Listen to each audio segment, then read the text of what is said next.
simple, mais c'est profond. Parce que nous avons fait un constat. Beaucoup des enfants de Dieu viennent à l'église par habitude. Ils viennent à l'église, ils ne comprennent pas le pourquoi ils sont là. C'est pourquoi le thème s'intitule « Pourquoi venons-nous à l'église ?» Et sans plus tarder, nous allons prendre nos Bibles dans l'évangile de Matthieu au chapitre 2. Je prends le verset 13 jusqu'au verset 15. La Bible dit, lorsqu'ils furent partis, voici un ange du Seigneur apparut en songe à Joseph et dit, lève-toi, prends le petit enfant et sa mère, fuis en Égypte et restez-y jusqu'à ce que je te parle, car Hérode cherche les petits enfants pour les faire périr. Verset 14. Joseph se leva et prit de nuit les petits enfants et sa mère et se retira en Égypte. Le verset 15. Ils y restèrent jusqu'à la mort d'Hérode, afin que s'accomplisse ce que le Seigneur avait annoncé par les prophètes. J'ai appelé mon fils hors d'Égypte. Amen. La partie qui nous intéresse plus, c'est la prophétie qui dit « J'ai appelé mon fils hors d'Égypte ». Amen. Parce que toute prophétie peut avoir deux ou plusieurs applications. Nous le voyons avec l'enfant Jésus. La Bible dit « Hérode cherchait à tuer l'enfant Jésus, mais l'Éternel a prévenu par l'envoi d'un ange pour dire « Prends l'enfant, fuis en Égypte ». Jusqu'au jour où Hérode sera mort, c'est alors que l'Éternel appela son fils Jésus à sortir de l'Égypte. Alléluia. Amen. Et nous avons compris par là que pour comprendre pourquoi nous venons à l'église, il est d'abord important de comprendre c'est quoi l'église. Amen. Amen. Parce qu'aujourd'hui, il y a plusieurs confusions. Et ça divise le corps de Christ. Amen. Amen. Il dit, j'ai appelé mon fils hors d'Égypte. Et par là, nous voyons la définition même de l'église. Selon les Grecs, ça veut dire ecclésia. Ceux qui prennent note, c'est E-K-K-L-E-S-I-A.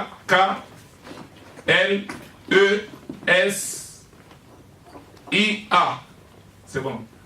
Ecclésia, qui veut dire appeler hors d'eux pour s'assembler.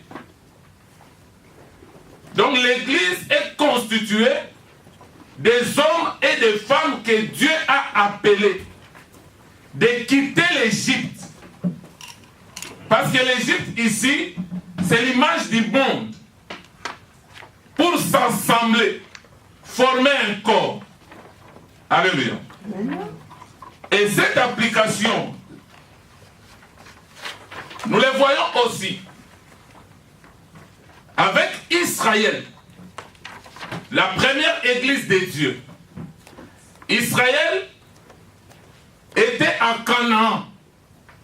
Parce que quand Dieu a appelé Abraham, il a dit quitte ton pays, quitte ta patrie, quitte la maison de ton père, va là où je te montrerai. Là nous sommes dans Genèse chapitre 12. Et je ferai de toi une grande nation.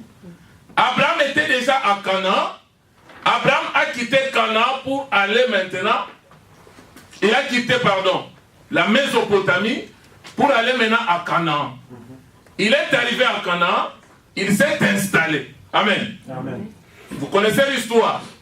Jusqu'au moment où il a eu Isaac. Isaac a eu Jacob. Jacob a eu les 12. Et parmi les 12, on a vendu Joseph. Il s'est retrouvé en Égypte comme esclave. Quand il y a eu la famine dans le monde, ils ont quitté Canaan pour aller en Égypte. Et nous disons que l'Égypte, c'est l'image du monde. Maintenant, Canaan, c'est l'image du ciel. C'est l'image du paradis. Amen. Amen. Mais maintenant, Dieu est venu pour dire à son peuple qui était esclave en Égypte de sortir. Alléluia. Amen. Là, nous sommes dans Exode, au chapitre 3. Ceux qui prennent note, Exode chapitre 3, vous notez le verset. Le verset 9 à 12 et Exode 12, le verset 40 à 42. Je prends Exode 3.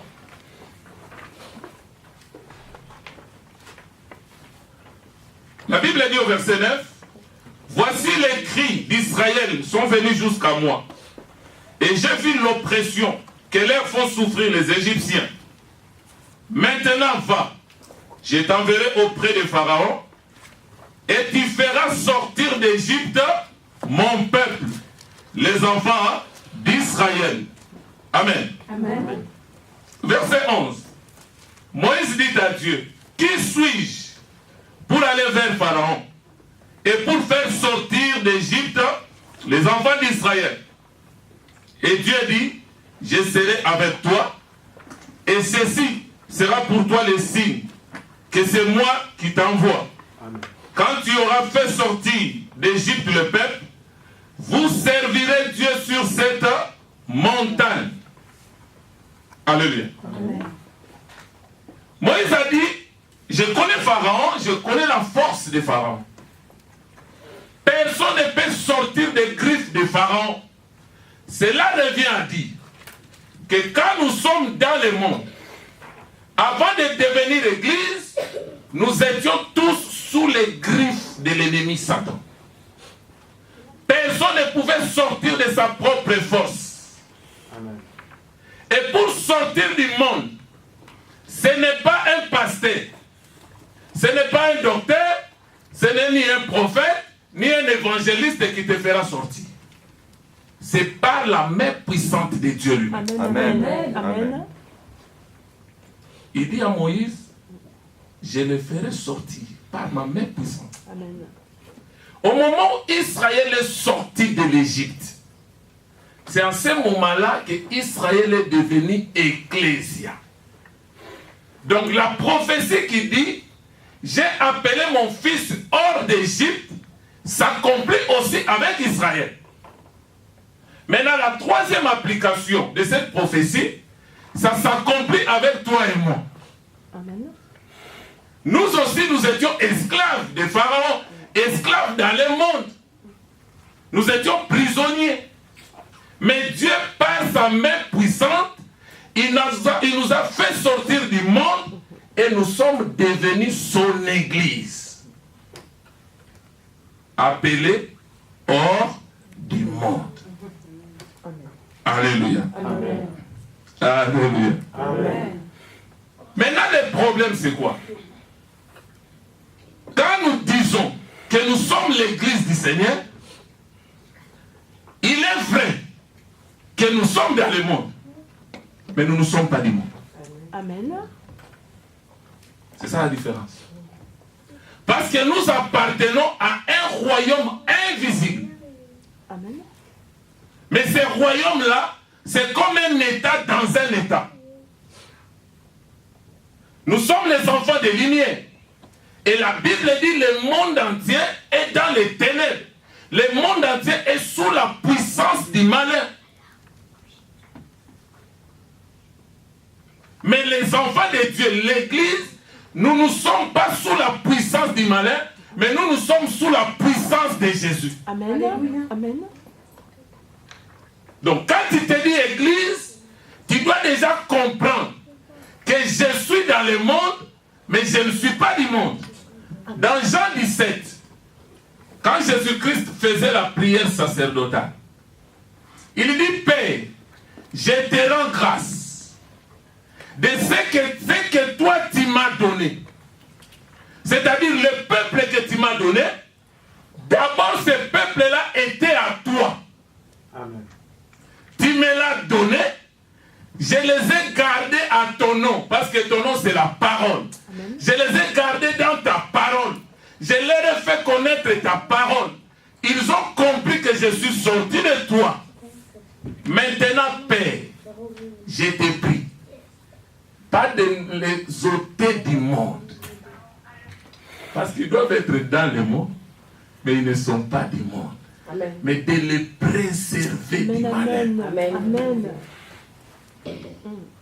Quand tu te dis Église, Jésus-Christ te préserve Amen. du malin. Or, la Bible, quand la Bible utilise les termes faisant référence à Satan le diable, chaque mot détermine sa mission. Mais c'est la même personne.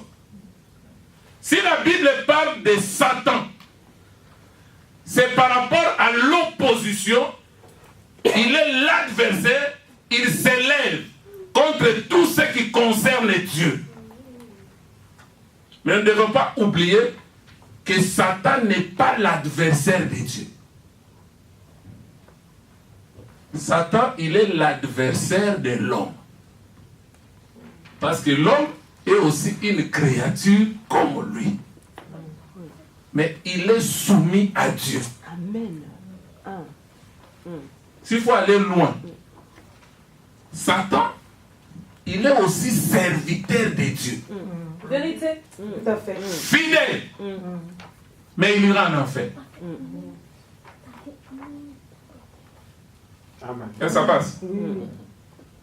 Je vois la sœur là-bas. C'est...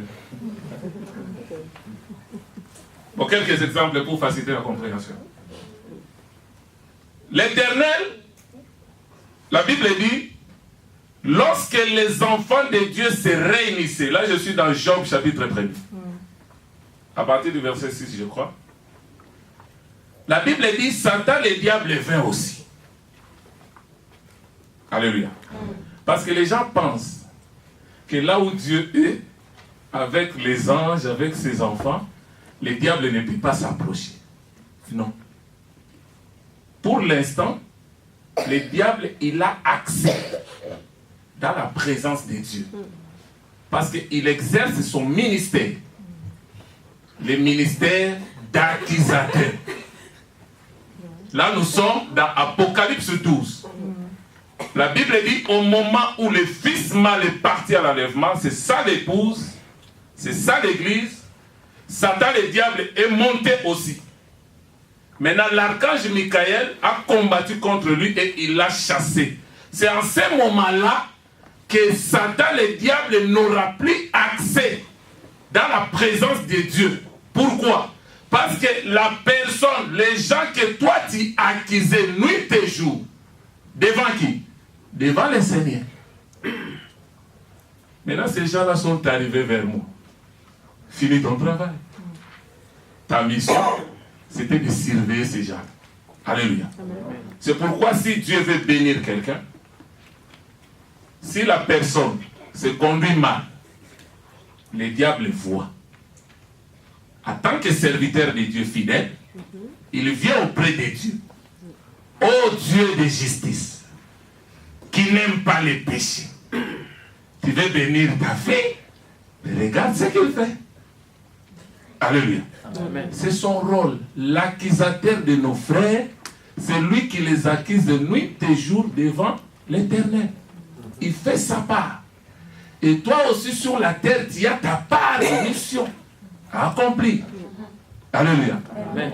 Donc c'est pour dire, quand la Bible dit, les diables, il utilise le mot diable, ça c'est par rapport au mensonge. C'est-à-dire chaque nom que la Bible utilise détermine sa mission. Maintenant, quand la Bible dit le monde entier est sous la puissance du malin, là on voit la ruse. Or, la ruse, c'est quoi? C'est égarer quelqu'un sans que ce dernier s'en rende compte. C'est ça, prêche.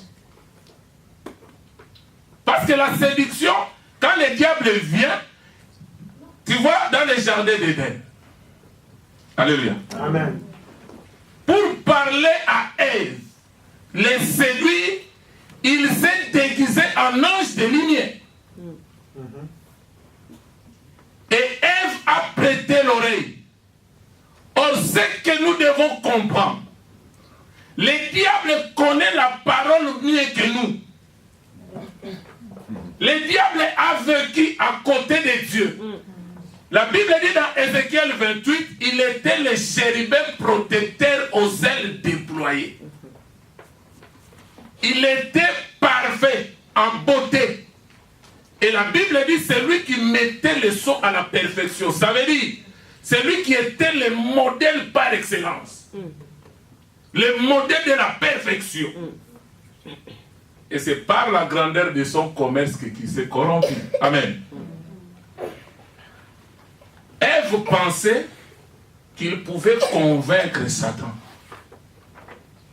Oh, Satan, il sait. Alléluia. Amen.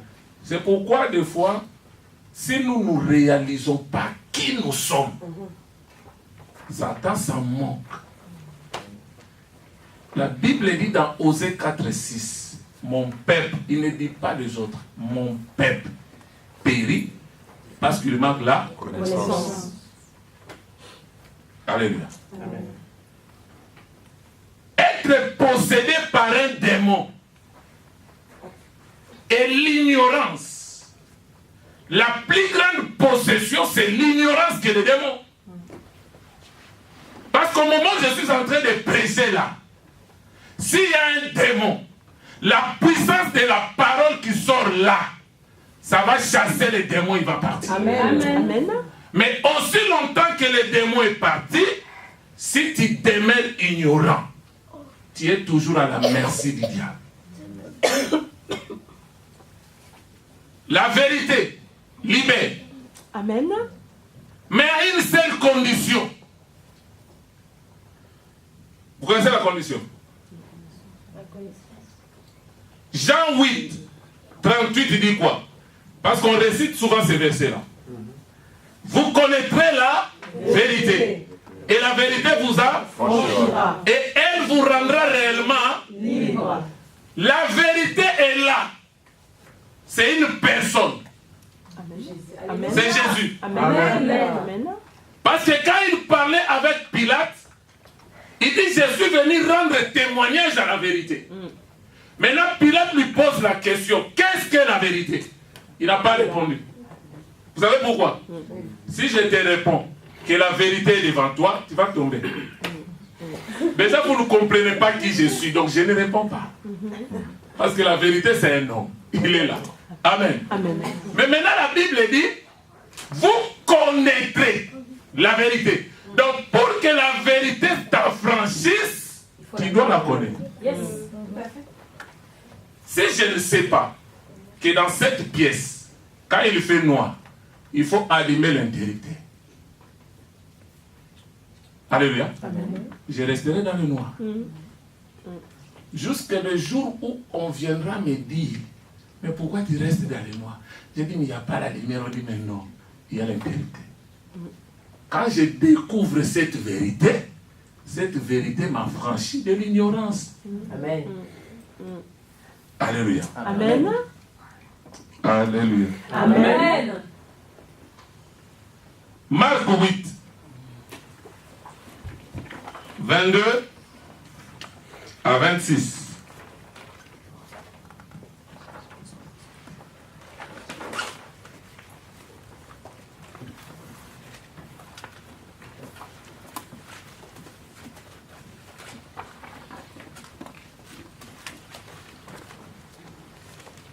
La Bible dit, ils se rendirent à Bethsaïda.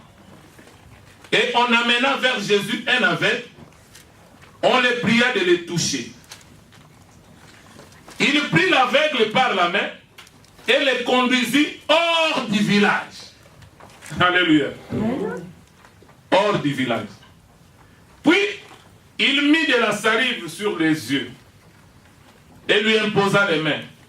Et il lui demanda s'il voyait quelque chose. Il regarda et il dit, j'aperçois les hommes et j'en vois comme des arbres et qui marchent. Là, la vision n'était pas claire. Amen. Amen. Il a fallu un second toucher. Bon là, ça, sur le plan prophétique, ça parle de la loi et de la grâce. Amen. Amen. Jésus lui mit de nouveau les mains sur les yeux, et quand l'aveugle regarda fixement, il fut guéri. Alléluia. Amen. Et vit tout distinctement. Verset 26. Alors Jésus les renvoya dans sa maison en disant, n'entrez pas au village. Je vous pose la question. Maintenant, la maison de cet homme était où?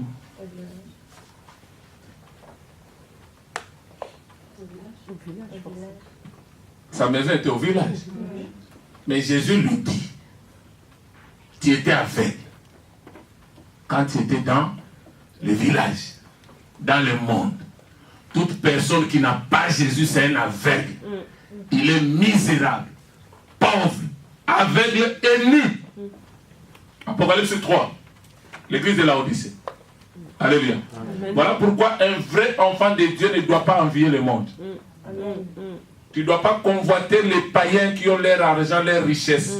La Bible appelle cette richesse-là une richesse injuste et incertaine.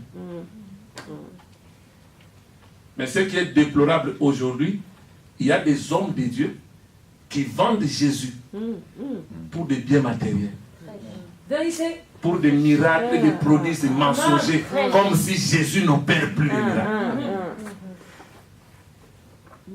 Mais après avoir vendu Jésus,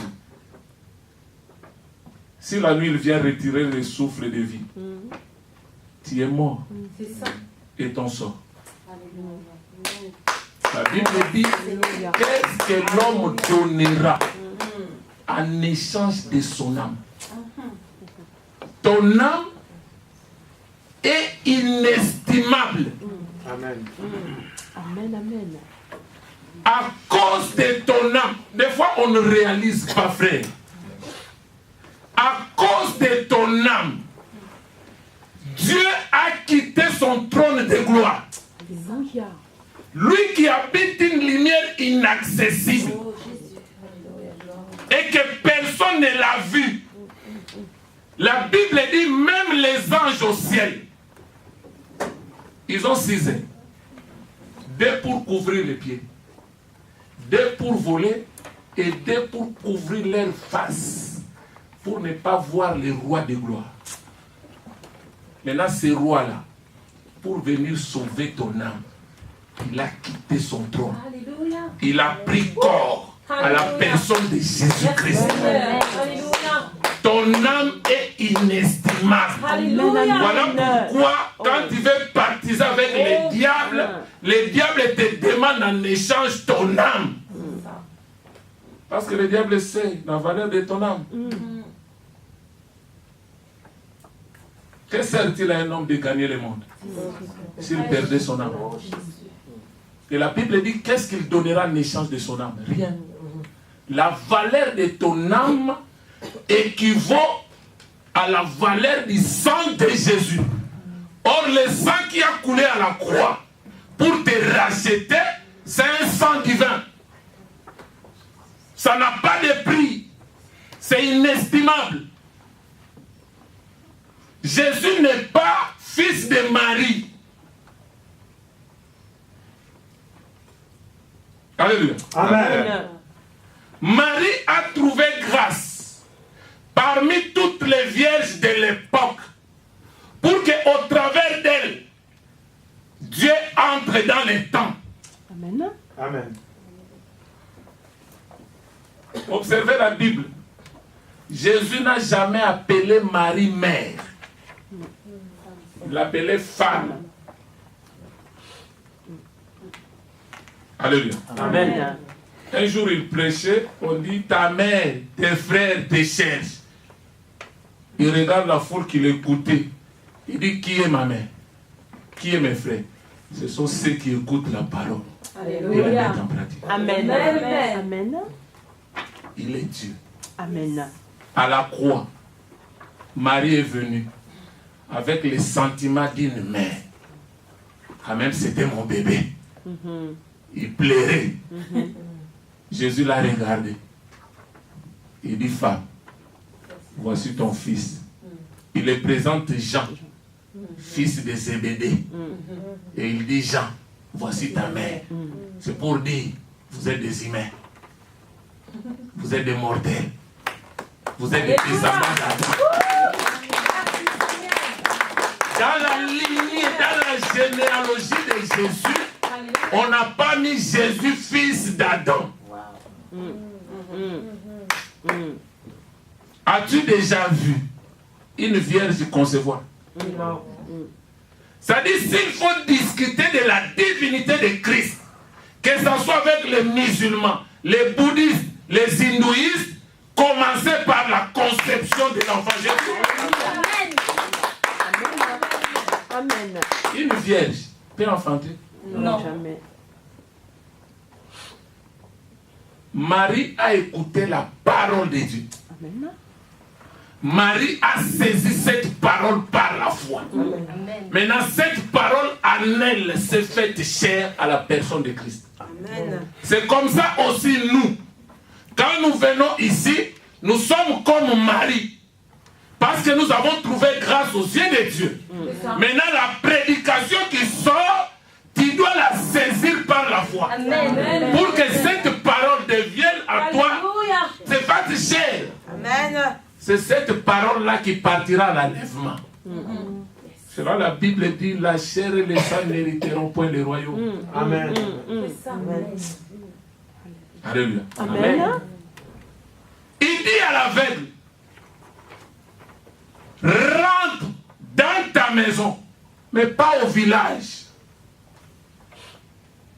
Donc c'est pour dire, quand il est église, Christ a pris par sa main, il t'a sorti du village. Il a fait un travail de restauration. Il a restauré ta vie, tu deviens église. Amen. Maintenant, tu retournes dans le monde, mais tu n'es pas du monde. C'est-à-dire, le monde a ses systèmes. Ce monde a ses exigences. Mais toi, ta vie ne dépend pas des réalités de ce monde. Aujourd'hui, il y a des chrétiens. Quand tu lui dis, tu lui poses la question, comment maintenant tu te portes? Il dit au rythme du pays.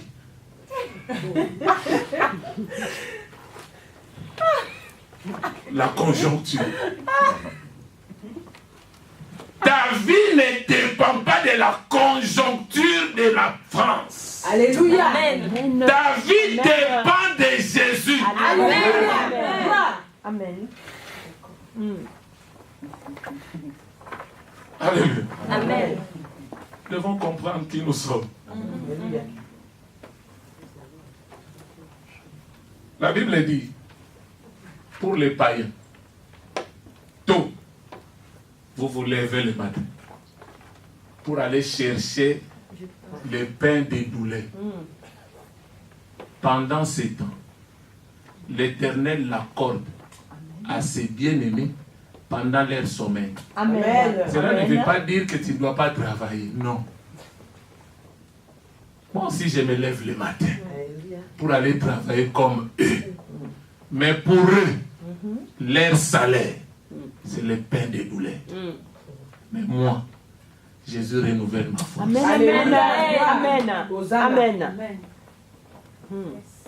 C'est ça la différence. Il dit dans Ecclésiaste 2, le verset 26, j'ai donné aux pécheurs, c'est-à-dire aux païens, les soins, la force d'amasser toute la richesse sur la terre. Alléluia. Alléluia. Amen. Quand tu es chrétien, ne te trompe pas.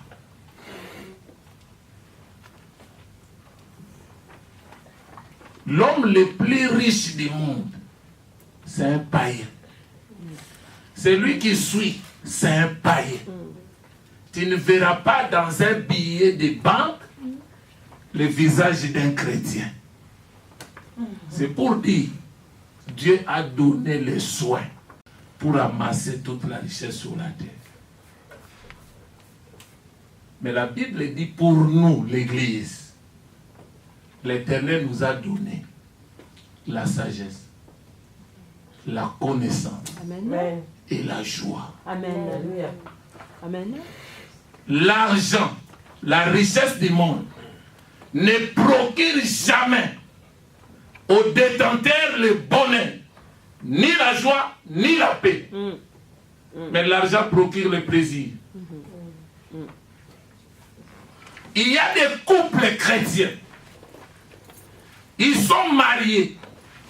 Au lieu de commencer à vivre le bonheur du mariage, ils attendent quand ils auront des millions. Tu vas passer à côté. Amen. Amen. Le bonheur du mariage, c'est quand vous vous mariez, vous êtes chrétien, vous êtes en Christ. Amen. Vivez le bonheur du mariage, c'est ça. Amen. Ce n'est pas l'argent qui fait le bonheur. Ah.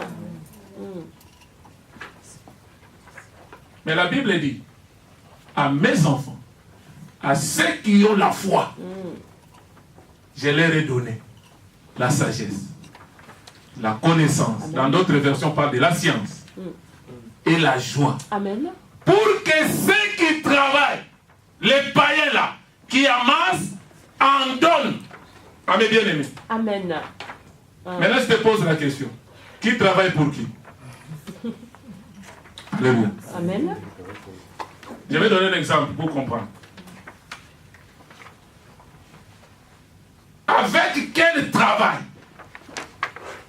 que tu dois faire ici en France pour avoir par exemple 5 millions? Quel travail, avec quel salaire?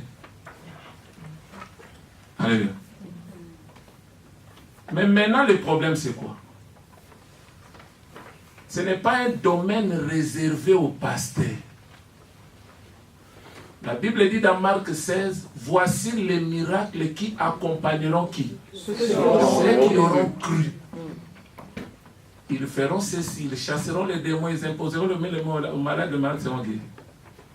Maintenant, Dieu, il peut prendre un homme riche. Parce que j'ai vécu des témoignages comme ça. Amen. Il prend un homme riche, il lui colle une maladie. Alléluia. Ça peut être cancer. On dit phase terminale. Comme Dieu gère les temps et les circonstances, Amen. il permet que tu rencontres la personne. Tu lui parles de Jésus. Amen. Si les médecins ont dit, il te reste 1 mois. Mais avec Jésus, cette maladie va partir si Amen. tu crois. Amen. Tu pries pour lui, la maladie est partie. Maintenant, l'homme riche te dit, je te fais un chèque en blanc. Mets le montant que tu veux. Tu dis, si je mets 5 millions, tu dis, maintenant tu as 5 millions. En d'autres termes, au moment où lui il travaillait, au moment où il peinait, en réalité il travaillait pour ton compte. Amen. On t'a marqué, Dieu les touche pour dire, prends l'argent de mon fils ou de ma fille, donne. Alléluia. C'est pourquoi on ne doit pas être escroc derrière la chair ici. Amen. Dieu n'est pas un magicien. Amenez 1000, demain tu auras 2000. Non, Dieu n'est pas magicien. L'Éternel a dit, je bénirai l'œuvre de tes mains. Amen. Amen. Maintenant, toi, tu n'as pas l'œuvre de mains. Tu n'entreprends rien. Tu ne travailles pas. Tu n'as pas l'esprit de créativité. Tu peux gêner 40 jours, 40 nuits. La main ne tombera pas. Amen. Fais quelque chose, Amen. Dieu fera grâce. Amen. C'est vrai. Amen.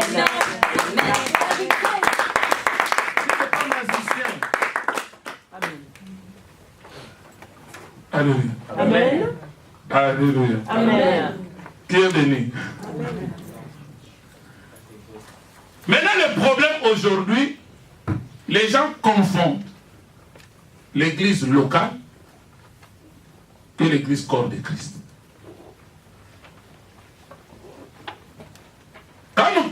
l'église locale, ce n'est pas les bâtiments. C'est une église qui est localisable. C'est comme quand tu prends Apocalypse. On nous parle de cette église d'Azimine. L'église d'Éphèse, de Myrte, Thyatire, tout ça, la Odyssée. Amen. C'était des églises dans des villes. C'était localisable. Tu peux venir, tu trouves les bien-aimés réunis en train de prier. Alléluia. Amen. Mais quand nous entrons dans la révélation de la parole, en réalité, il n'y a pas cette église. Alléluia. Amen. En réalité, il n'y a pas cette église. Il y a une seule église. Mais quand on parle de cette église-là, en réalité, ça veut signifier la marche de l'église vers la perfection. Amen. Est-ce que quelqu'un me saisit? Amen. Nous avons un seul Naaman, le Syrien. Quand il a rencontré Jésus, Jésus lui dit pour ta perfection, par la bouche du prophète Élisée, il a dit quoi? Alléluia. Vous connaissez l'histoire, non? Jette-toi dans les Jourdains 7 fois. Alléluia. Amen. Une fois, 2 fois, 3 fois, 7e fois, il était pire. Alléluia. Amen.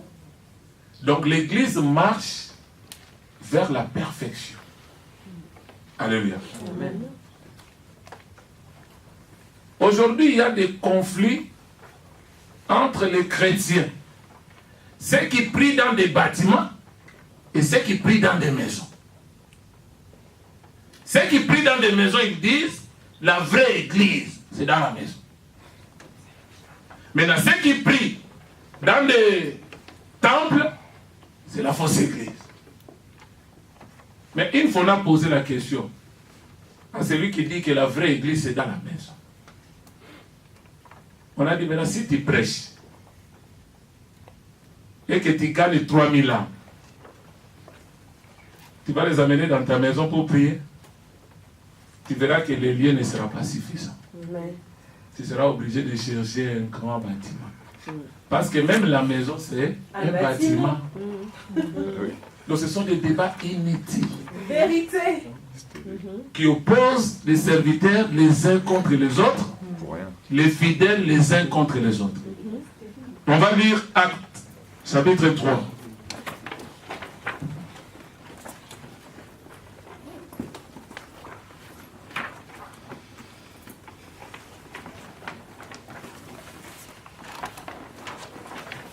Vous êtes?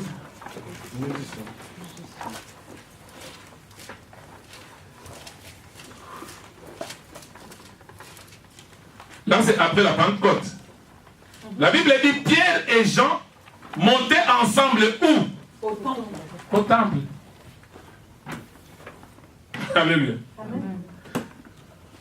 À l'heure de la prière, c'était la 9e heure. Il y avait un homme boiteux de naissance qu'on portait et qu'on plaçait tous les jours à la porte du temple appelé la Belle, pour qu'il demande l'aumône à ceux qui entraient dans le temple. Amen. Amen. Je peux sauter pour gagner le temps. Le verset 7. Les prenant par la main droite et le fit lever. Au même instant, ses pieds et ses chevilles deviennent fermes. D'un seul saut, il fit debout et il fit à marcher. Il entrait avec eux où? Dans les temples, marchant, sautant et louant Dieu. Tout le monde le vit marcher et louer Dieu. Il reconnaissait que c'était celui qui était assis à la porte du temple pour demander l'aumône. Il fut rempli d'étonnement et surpris au sujet de ce qui lui était arrivé. Amen. Amen. Allons maintenant au chapitre 2.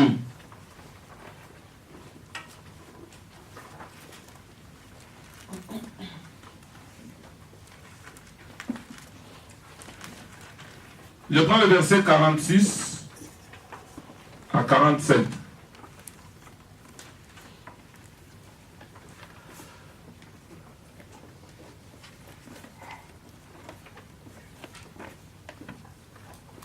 La Bible dit, ils étaient chaque jour, tous ensemble, assidus où? Au temple. Au temple. Et ils rompaient les pains dans les Maison. Voilà. Et prenaient leur nourriture avec joie et simplicité de cœur, louant Dieu et trouvant grâce auprès de tous les peuples. Et le Seigneur ajoutait chaque jour à l'église qui? Ceux qui étaient sauvés. Ceux qui étaient sauvés. Mais aujourd'hui, dans nos églises, les gens viennent, ils ne sont pas encore sauvés. En principe, on est sauvé dehors. Et on vient s'ajouter dans l'église. Alléluia. Amen. Les dénominations, c'est une façon de nous distinguer dans le monde. Mais les dénominations ne sauvent pas. Amen. La religion ne sauve pas. Le christianisme ne sauve pas. Mais c'est Jésus qui sauve. Amen. Amen. Amen.